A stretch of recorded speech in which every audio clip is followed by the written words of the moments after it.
Me llamo Valeria y tengo 37 años. Hace apenas 2 semanas, mi madre apareció frente a la puerta de mi casa, después de casi 9 años de silencio absoluto. No llegó sola, venía acompañada por mi hermana mayor. Llevaba entre las manos una carpeta de cuero color vino, con los bordes desgastados, y un sobre color marfil tan grueso que apenas podía cerrarse. Incluso, desde la entrada podía percibir el perfume intenso que mi madre siempre usaba para las ocasiones importantes. Era el mismo aroma que llenó mi infancia y que durante años intenté olvidar. Las vi detenerse frente al portón de hierro. Intercambiaron una mirada que conocía demasiado bien. No era una visita para preguntar cómo estaba, no era un intento de recuperar el tiempo perdido. Habían venido por algo. Mi madre sostenía aquella carpeta con tanta fuerza que los nudillos se le habían puesto blancos. Dentro sobresalían documentos perfectamente ordenados, varias hojas con sellos notariales y una fotografía familiar que reconocí de inmediato. Una fotografía de la que yo había sido recortada hacía muchos años. Respiré despacio. Antes de abrir, ella sonrió apenas unos segundos. Necesitamos hablar. Es urgente. Cualquiera habría pensado que aquella frase era el comienzo de una reconciliación, pero lo que mi madre no sabía era que yo llevaba 9 años esperando exactamente ese momento. Tampoco sabía que, desde el mismo día en que me cerró la puerta de nuestra casa, por casarme con el hombre que amaba, jamás tiré una sola prueba de todo lo que ocurrió después. Cada carta de vuelta, cada mensaje, cada documento, cada fecha, todo seguía exactamente donde debía estar. Hay personas que creen que el tiempo borra las decisiones. Yo aprendí que el tiempo solamente les pone precio. Si esta historia les acompaña de alguna manera, suscríbanse al canal para no perderse las próximas historias. Y cuéntenme también desde qué país o ciudad nos están viendo. Siempre me emociona saber hasta dónde pueden viajar experiencias como esta, porque lo que ocurrió aquella tarde no empezó con esa carpeta de cuero, ni con las palabras que mi madre pronunció al verme abrir la puerta. Empezó muchos años antes. Empezó el día en que mi familia decidió que el color de la piel del hombre que amaba era más importante que mi propia felicidad. Ese día creyeron que me estaban quitando una familia. Nunca imaginaron que, al mismo tiempo, me estaban obligando a construir una vida que terminaría siendo mucho más grande de lo que cualquiera de ellos habría podido imaginar. Y cuando finalmente volvieron a buscarme, ya no necesitaban una hija, necesitaban algo que solo yo podía darles. Pero para entender lo que pasó esa tarde, necesitan conocer la historia desde el principio. Nací y crecí en un barrio tranquilo de las afueras de Bogotá. En las mañanas, el olor a pan recién horneado llegaba desde una pequeña panadería de la esquina. Por las tardes, el sonido de los vendedores ambulantes se mezclaba con las risas de los niños que jugaban en la calle. Desde afuera, nuestra casa parecía como cualquier otra, una fachada sencilla, macetas junto a la puerta y una ventana desde donde mi madre observaba todo lo que ocurría en el vecindario. Pero las casas guardan secretos que nunca se ven desde la acera. Mi padre trabajaba como contador en una empresa de transporte. Era un hombre disciplinado, puntual hasta el extremo, y profundamente preocupado por la opinión de los demás. Antes de tomar cualquier decisión importante, siempre repetía la misma frase: la familia tiene que cuidar su nombre. Mi madre era secretaria administrativa en una clínica privada. Tenía una memoria extraordinaria para recordar los problemas ajenos, pero una facilidad igual de grande para ignorar los sentimientos de quienes vivíamos con ella. Era organizada, elegante y extremadamente estricta con las apariencias. Todo debía lucir perfecto, incluso cuando por dentro las cosas comenzaban a romperse. Tengo una hermana mayor llamada Natalia, desde que éramos niñas. Nadie ocultó cuál de las dos era la favorita. Si Natalia pedía una bicicleta nueva, aparecía en Navidad con un enorme moño rojo. Cuando yo pedía libros para seguir estudiando, escuchaba que todavía podían servir los usados del año anterior. Si ella obtenía una buena nota, había cena especial. Cuando yo obtenía la mejor calificación del curso, apenas recibía un movimiento de cabeza. Era tu obligación. Recuerdo un cumpleaños con una claridad que todavía me sorprende. Yo cumplía 9 años. Mi madre llegó del trabajo con un pequeño pastel de vainilla, comprado de camino a casa. Tenía una sola vela blanca, colocada en el centro. Éramos 4 personas alrededor de la mesa de la cocina. Cantamos rápido, porque mi padre debía revisar unos documentos antes de dormir. 3 meses después, Natalia cumplió 12. La sala se llenó de globos, música, familiares, vecinos y una mesa cubierta de regalos, envueltos con papel brillante. Contrataron un animador infantil. Incluso alquilaron una máquina para preparar algodón de azúcar. No sentí envidia. Sentí confusión. Era demasiado pequeña para entender por qué 2 hijas podían valer cantidades tan distintas dentro de una misma casa. Con el paso de los años, aprendí a dejar de preguntar.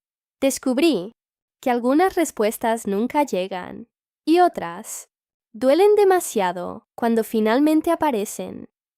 Mientras mi hermana recibía clases particulares de piano y viajes escolares que siempre encontraban presupuesto, yo pasaba las tardes estudiando en la biblioteca pública. El silencio de aquel lugar terminó convirtiéndose en uno de los pocos espacios donde me sentía completamente segura. El olor a papel envejecido y madera encerada todavía me transmite una paz difícil de explicar. Los libros nunca me hicieron sentir menos importante. Las personas, sí. Cuando terminé la secundaria, obtuve el mejor promedio académico. Toda la generación. La directora pronunció mi nombre durante la ceremonia. Varias familias se pusieron de pie para aplaudir. Busqué a mis padres entre el público. Mi madre estaba revisando su teléfono. Mi padre hablaba con otro padre de familia. Al regresar a casa, la única conversación sobre aquel logro duró menos de 1 minuto. Está bien. Ahora procura que la universidad no te haga olvidar los valores de esta familia. Eso fue todo.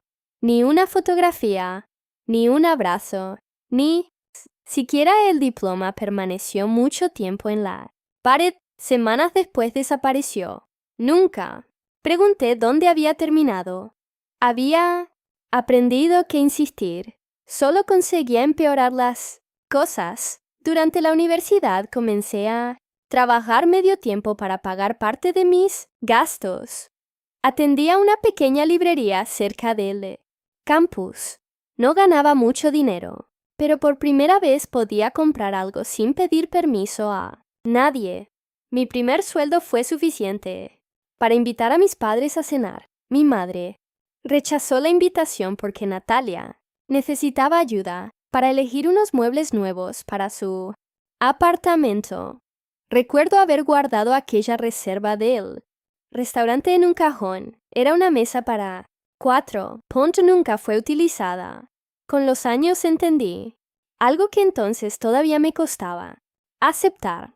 No importa cuánto se esfuerce una persona por ganarse un lugar, si alguien decidió, hace tiempo que ustedes nunca serán suficientes. Ningún sacrificio cambiará esa decisión. Quiero ser honesta con ustedes. Durante muchos años, pensé que el problema era yo. Creía que debía estudiar más, trabajar más, sonreír más o discutir menos, para finalmente merecer el mismo cariño que veía recibir a mi hermana casi sin esfuerzo. Ahora sé que una hija no debería vivir intentando demostrar que merece ser amada. El amor sano nunca funciona como una competencia. Todo cambió. El último semestre de la universidad, una profesora organizó una conferencia internacional sobre inclusión empresarial. Yo me ofrecí como voluntaria para recibir a los invitados. Pensé que sería un día más, repartiendo acreditaciones y orientando asistentes. No tenía idea de que al aceptar aquella tarea, estaba caminando hacia el encuentro que cambiaría toda mi vida. Ese día conocí al hombre que, años después, sería mi esposo. Y también conocí el prejuicio más profundo que existía dentro de mi propia familia. En ese momento, todavía no lo sabía, pero la vida ya había comenzado a escribir la página más difícil de toda esta historia. Conocí a Daniel un martes lluvioso. La conferencia apenas acababa de comenzar, cuando uno de los expositores extranjeros tuvo un problema con la traducción de su presentación. Mientras todos discutían cómo resolverlo, un hombre alto, de voz tranquila y traje azul oscuro, se acercó al escenario y ofreció ayuda con una serenidad que contrastaba con el caos del momento. Ese hombre era Daniel. Había sido invitado por una organización internacional para hablar sobre liderazgos e inclusión en empresas tecnológicas. Cuando terminó su presentación, no fue el aplauso lo que más me impresionó. Fue la forma en que trató a cada persona que se acercó a hacerle preguntas. Miraba a los ojos, escuchaba sin interrumpir. Respondía sin necesidad de demostrar que era el más inteligente de la sala. Al terminar mi turno como voluntaria, me agradeció por haber solucionado un problema con unas acreditaciones. Gracias por ayudarme hoy. Solo fueron 5 palabras, pero estaban llenas de un respeto al que yo no estaba acostumbrada. Comenzamos hablando por mensajes. Después llegaron los cafés de los viernes, las caminatas interminables por parques donde podíamos conversar durante horas, las llamadas que terminaban cuando el amanecer ya comenzaba a iluminar las ventanas. Daniel nunca intentó cambiarme, nunca me preguntó por qué era tan reservada. Esperó, y, cuando estuve lista, le conté la historia de mi familia. No dijo que exageraba, no buscó justificar a nadie. Solo tomó mi mano y respondió: nadie debería sentir que tiene que ganarse el derecho a ser querido. Lloré esa noche, no de tristeza, de alivio, porque era la primera vez que alguien ponía en palabras aquello que yo llevaba años sintiendo. Durante casi 2 años, construimos una relación tranquila, sin dramas, sin juegos, sin promesas imposibles. Cuando decidió pedirme matrimonio, acepté sin dudar. Pensé que la parte difícil sería organizar la boda. Qué equivocada estaba. Una semana después, invité a mis padres a cenar. Necesitaba contarles la noticia personalmente. Mi madre apenas sonrió cuando vio el anillo. Mi padre permaneció en silencio. Fue Natalia quien rompió la calma. «Él es el conferencista del que hablabas», asentí. «Sí». Entonces preguntó algo que todavía recuerdo palabra por palabra. «Él es negro». Sentí que el restaurante entero se volvía silencioso. Respondí con tranquilidad: «Sí». «¿Y qué cambia eso?». Mi madre dejó lentamente los cubiertos sobre el plato. Mi padre evitó mirarme. Nadie respondió durante varios segundos. Después comenzó una conversación que nunca imaginé tener con las personas que me habían criado. Escuché frases sobre tradiciones, sobre la imagen de la familia, sobre lo que dirían los demás. Intenté responder con calma. Les hablé del hombre que Daniel era, de su trabajo, de sus valores, de la vida que estábamos construyendo. Nada importó. Ya habían tomado una decisión, antes incluso de conocerlo. Una semana más tarde, acepté que fueran a casa para conversar una última vez. Pensé que el tiempo habría calmado las emociones. No fue así. Mi padre caminó por la sala, observando cada fotografía. Mi madre permaneció de pie. Natalia cruzó los brazos. Entonces, mi padre habló. Nunca olvidaré aquellas palabras. Si sigues adelante con esto, no vuelvas a cruzar esta puerta. El silencio que siguió fue absoluto. Sentí como el aire parecía quedarse inmóvil. Mis manos temblaban. No de miedo, de claridad. Porque, por primera vez, comprendí que el amor que me ofrecían siempre había tenido condiciones. Y aquellas condiciones acababan de hacerse visibles. Miré a cada uno de ellos. No levanté la voz. No discutí. No intenté convencerlos. Simplemente respondí. Lamento profundamente que esta sea su decisión. Yo no voy a abandonar al hombre que amo para conservar un lugar donde nunca me permitieron sentirme en casa. Mi madre comenzó a llorar. No por mí. Lloraba por el escándalo que imaginaba, por los comentarios de los vecinos, por las reuniones familiares, por el qué dirán. Tomé mi bolso. Antes de salir, vi sobre la mesa una invitación de boda que había llevado esa misma tarde. Era de papel marfil, con letras grabadas en relieve color dorado. Mi madre la deslizó lentamente hacia mí. No la vamos a necesitar. La guardé. Todavía conservaba el ligero aroma de la tinta recién impresa. Ese fue el primer documento de lo que años después llamaría mi archivo. Ítem número 1. Invitación de boda de vuelta. Fecha. Firmas. Estado de conservación. Nunca imaginé que aquella carpeta crecería durante casi una década. A la mañana siguiente, desperté antes del amanecer. Preparé café. Lloré exactamente 10 minutos. Las conté. Después me duché. Me puse la ropa que había preparado la noche anterior. Fui a la oficina.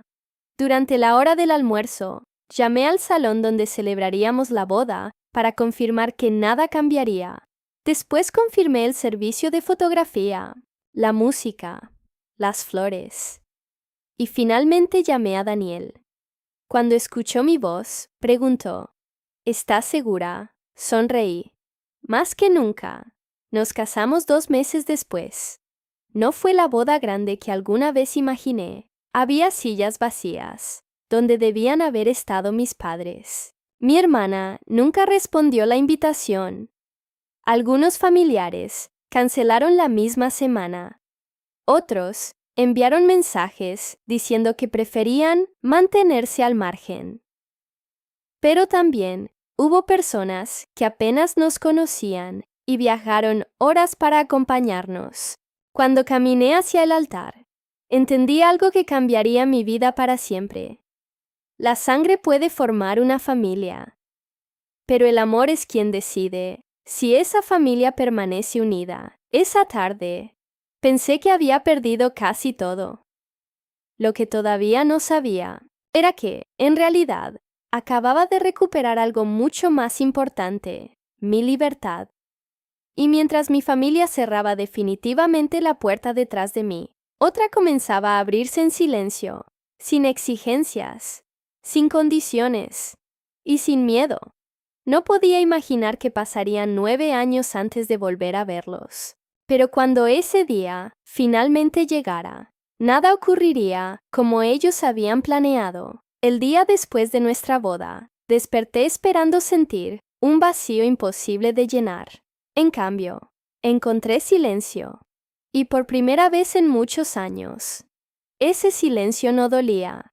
La luz de la mañana entraba por la ventana de nuestro pequeño apartamento alquilado. Las cortinas blancas se movían suavemente con el viento. El aroma del café que Daniel preparaba cada amanecer comenzó a reemplazar, poco a poco, el recuerdo del perfume de mi madre. No teníamos mucho. Nuestro sofá había sido comprado de segunda mano. La mesa del comedor Tenía una pata reparada con paciencia. Las cortinas las había cosido una vecina jubilada, que insistió en regalárnoslas como regalo de bodas. Pero aquella casa tenía algo que nunca había conocido: paz. Quiero ser honesta con ustedes. Durante los primeros meses esperaba, casi sin darme cuenta, que el teléfono sonara.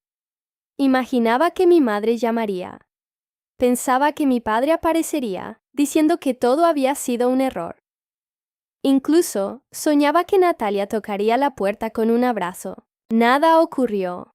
El silencio también puede ser una respuesta. Y esa fue la que recibí. Año 1 trabajé sin descanso, mientras terminaba una especialización en gestión empresarial. Daniel continuó creciendo dentro de la empresa tecnológica donde dirigía proyectos internacionales. Una tarde, llegó a casa con una pequeña planta de hojas verdes, para recordar que las cosas buenas crecen despacio. Todavía la conservo. Ese mismo año envié 3 tarjetas de Navidad. Las 3 regresaron con el mismo sello rojo. Destinatario: rechaza correspondencia. Las guardé. Ítems 2, 3 y 4. Fechadas clasificadas. Protegidas en fundas transparentes. Año 2. Conseguí un ascenso como coordinadora de operaciones. Mi salario seguía siendo modesto, pero ya no tenía que revisar cada moneda antes de hacer mercado. Daniel y yo celebramos comprando una cafetera que costó menos de lo que mi hermana gastaba en un bolso durante mi juventud. Nunca olvidaré ese contraste. Las cosas pequeñas saben enormes cuando fueron ganadas con dignidad. En diciembre envié otra tarjeta. Volvió. Después otra para el cumpleaños de mi madre. También volvió. Las conté. 5 devoluciones. 5 pruebas. Ninguna explicación. Año 3 recibí una llamada inesperada de la profesora que había organizado aquella conferencia donde conocí a Daniel. La doctora Elena Márquez se había convertido, sin proponérselo, en una de las personas más importantes de mi vida. Había seguido mi carrera desde la distancia. Me ofreció participar en un proyecto internacional de transformación empresarial. Acepté con miedo. Ella sonrió durante nuestra primera reunión. El talento necesita oportunidades, no permisos. Nunca olvidaré esas palabras. Cuando nació nuestra primera hija, Elena fue una de las primeras personas en llegar al hospital. No apareció con un regalo costoso. Trajo una manta tejida a mano. Mientras acomodaba cuidadosamente a mi bebé, dijo algo que todavía llevo en el corazón. Hay familias que nacen por sangre. Otras nacen porque alguien finalmente decide quedarse. Aquella frase curó heridas que llevaba demasiado tiempo cargando. Año 4 comencé a notar algo extraño. Cada vez que actualizaba mi perfil profesional, aparecían visitas frecuentes desde la misma ciudad donde vivían mis padres. No podía ver nombres, solo ubicaciones, la misma ciudad, la misma empresa de internet. Una y otra vez, no hice nada. Solo tomé capturas de pantalla. Ítems 11 al 18. Fechas, horas, por registro completo. Lo que ellos no sabían era que yo había dejado de reaccionar. Había empezado a observar. Año 5 y fui promovida a directora regional de operaciones. Tenía un equipo de 124 personas bajo mi responsabilidad. Cuando firmé aquel contrato, recordé el cumpleaños de los 9 años, con un solo pastel y una sola vela. Sonreí, no porque quisiera demostrar algo, sino porque comprendí cuánto había cambiado mi vida. Ese mismo año, recibí 7 tarjetas de vueltas. Las conté. 7. Todas con sellos rojos. Todas archivadas. Ítems 19 al 25. Daniel nunca preguntó por qué seguía guardándolas. Simplemente me compré un archivador más grande. Eso era amar. No intentar borrar el pasado. Ayudarme a cargarlo. Hasta que dejara de pesar. Año 6, nuestra hija comenzó la escuela. Mi hijo menor aprendió a montar bicicleta. Las tardes se llenaron de dibujos, pegados con imanes sobre el refrigerador, de tareas escolares, de cenas sencillas, de risas. La vida extraordinaria casi siempre está hecha de momentos comunes. Mientras tanto, una antigua vecina de mis padres me escribió por redes sociales. Conversamos durante más de una hora. Sin buscarlo, mencionó algo que llamó mi atención. Tu mamá habla mucho de ustedes en la iglesia últimamente. No respondí, solo escuché. Después guardé aquella conversación. Ítem 26 points, año 7. La empresa donde trabajaba Daniel fue adquirida parcialmente por un grupo internacional. Recibió acciones como parte del acuerdo. Nadie fuera de un círculo muy reducido conocía los detalles. Firmó acuerdos de confidencialidad. Yo también. Pero incluso antes de que la noticia fuera pública, las visitas a mi perfil profesional comenzaron a multiplicarse. No era casualidad. Las conté. 38 visitas en un solo mes. Desde la misma ciudad. Desde el mismo proveedor de Internet. Desde perfiles que desaparecían pocas horas después. No respondí. Observé, archivé. Esperé, año 8. La doctora Elena enfermó. Durante varios meses, la acompañé a todas sus consultas. Un día, me entregó una caja de madera. Dentro había cartas, fotografías de nuestros proyectos y una pequeña nota escrita con su letra temblorosa. Las personas íntegras siempre necesitan recordar quiénes fueron cuando el éxito. Intente convencerlas de olvidar. Lloré al leerla. Cuando falleció meses después, sentí que perdía a una segunda madre. Pero también comprendí que el amor verdadero nunca desaparece. Se transforma en dirección. Año 9 todo. Cambió un jueves. Nuestra empresa anunció oficialmente una operación que llevaba casi 2 años preparándose. La valoración final alcanzó $18,742,615. Mi participación directa, junto con las acciones compartidas con Daniel y otros incentivos ejecutivos, representó una cifra que jamás habría imaginado cuando comprábamos muebles usados. Después de impuestos, nuestra parte ascendía a $2,913,480. No era una fortuna nacida de la suerte. Era el resultado de años de trabajo, noches sin dormir, decisiones difíciles y cientos de reuniones que nadie veía. La noticia apareció en medios especializados. No dimos entrevistas. No hicimos publicaciones celebrándolo. Pensé que la historia terminaría allí. Me equivoqué, porque apenas 5 días después, comenzaron los movimientos. Solicitudes de contacto, mensajes indirectos, personas preguntando por antiguos conocidos. Y entonces ocurrió algo que confirmó todo lo que llevaba años sospechando. Un amigo en común me envió una captura de pantalla. Mi hermana había visto mi perfil profesional otra vez. Después mi madre.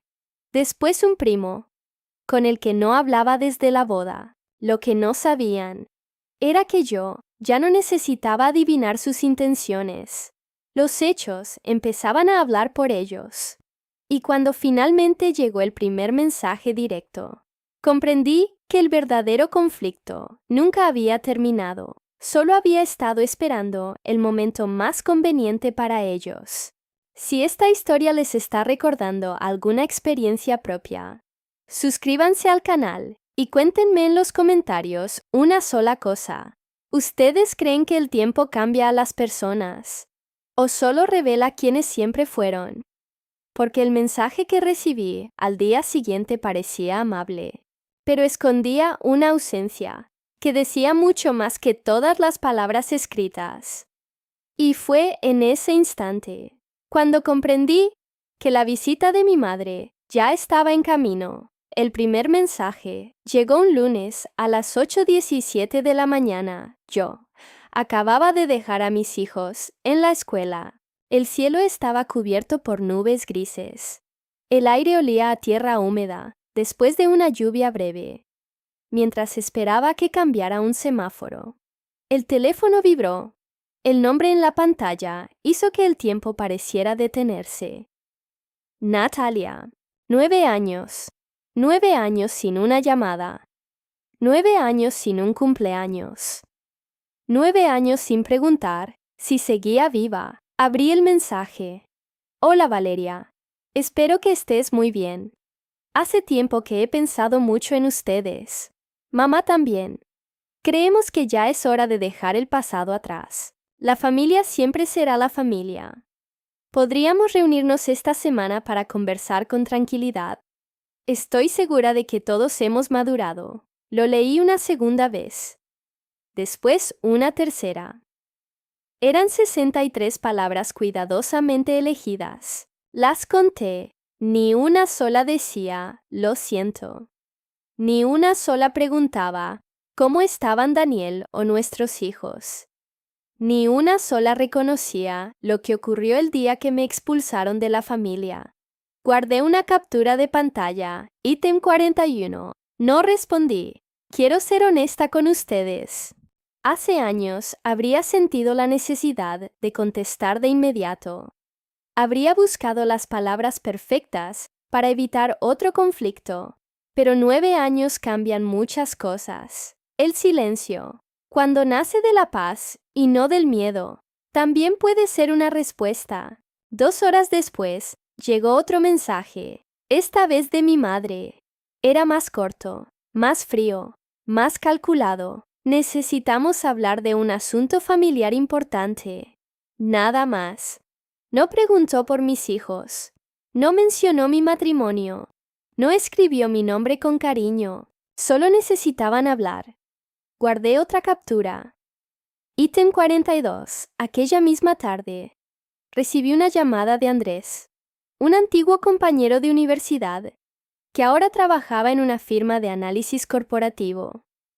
Conversábamos muy de vez en cuando. Después de saludarme, hizo una pausa incómoda. No sé si debería decirte esto. Esperé. Hace unos días, alguien llamó preguntando por tu empresa. Querían confirmar si seguías formando parte de la junta ejecutiva. Sentí un escalofrío. No por miedo, por claridad. Lo que no sabían era que muchas de esas consultas dejaban registros administrativos, y algunos amigos todavía recordaban quién había sido yo, cuando nadie tenía nada que ganar acercándose. Agradecí la llamada. Abrí otra pestaña en mi archivador. Reconocimiento previo al contacto. Durante las siguientes 2 semanas, comenzaron a aparecer pequeñas piezas de un rompecabezas. Un primo lejano envió una solicitud en redes sociales. Una antigua vecina comentó una fotografía publicada 3 años antes. Una conocida de la iglesia, donde asistía mi madre, preguntó casualmente si seguíamos viviendo en la misma ciudad.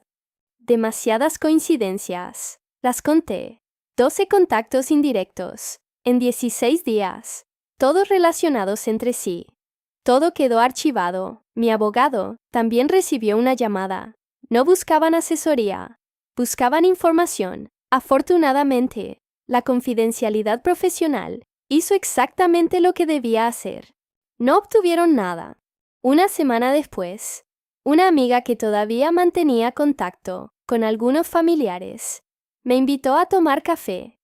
Elegimos una cafetería pequeña, donde el aroma de canela llenaba el ambiente y las tazas de barro conservaban el calor durante varios minutos. Después de mirar varias veces alrededor, sacó su teléfono. Creo que necesitas ver esto. Era una captura de un grupo familiar. Yo había salido de ese grupo 9 años antes, pero ellos seguían escribiendo allí. Leí lentamente. Hay que hacer que se sienta incluida otra vez. Otro mensaje. No mencionen el dinero todavía. Después otro. Primero debemos recuperar la confianza.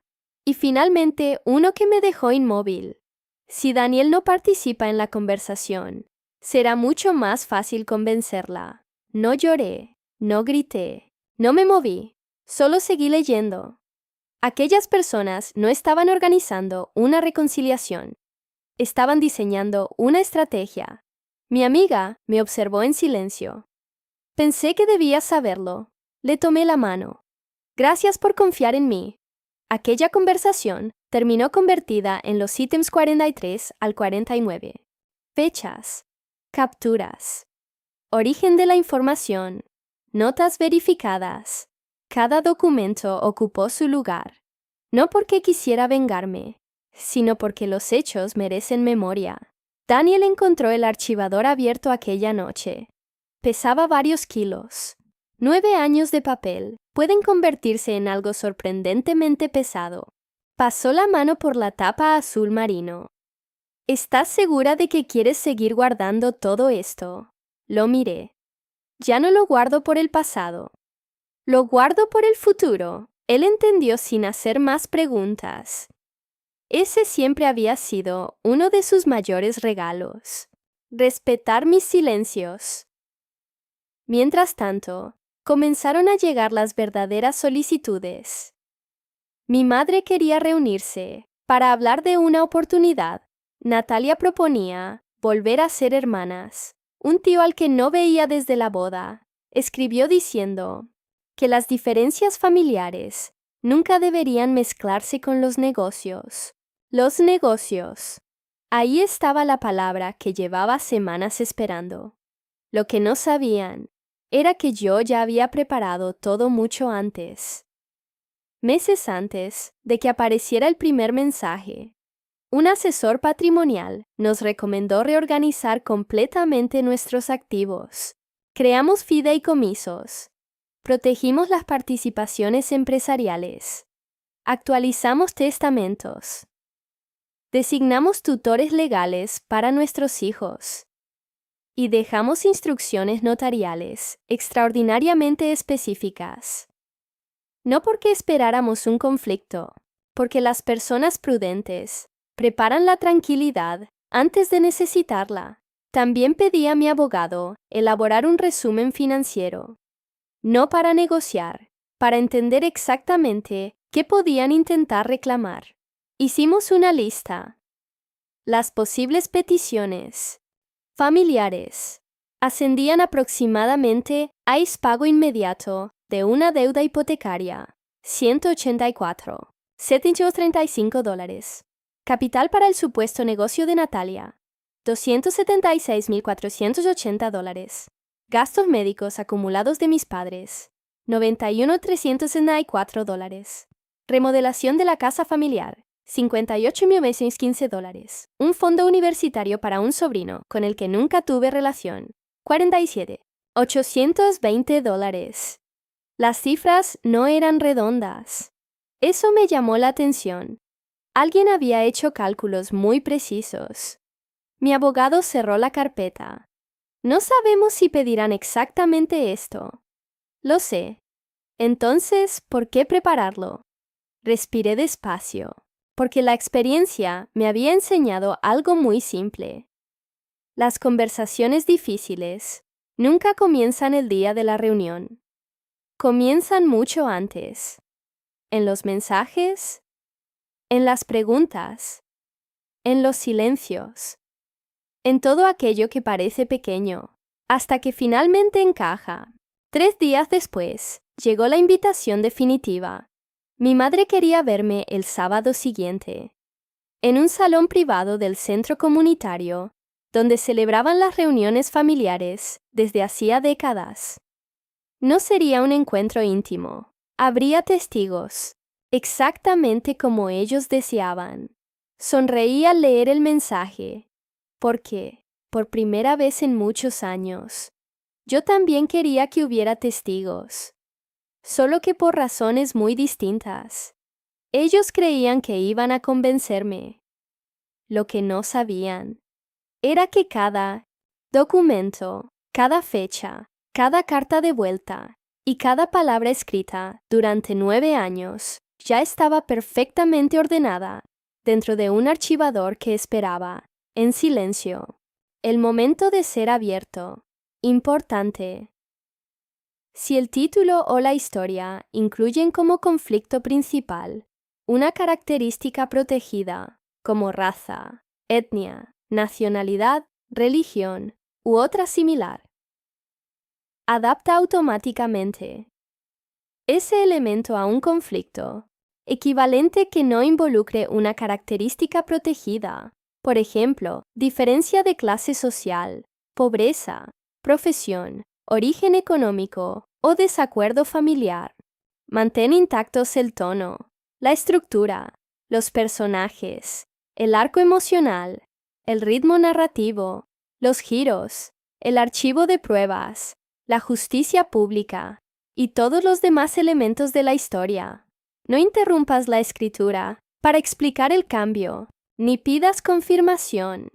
Simplemente continúa el guión adaptando ese único elemento para que la historia pueda completarse de principio a fin.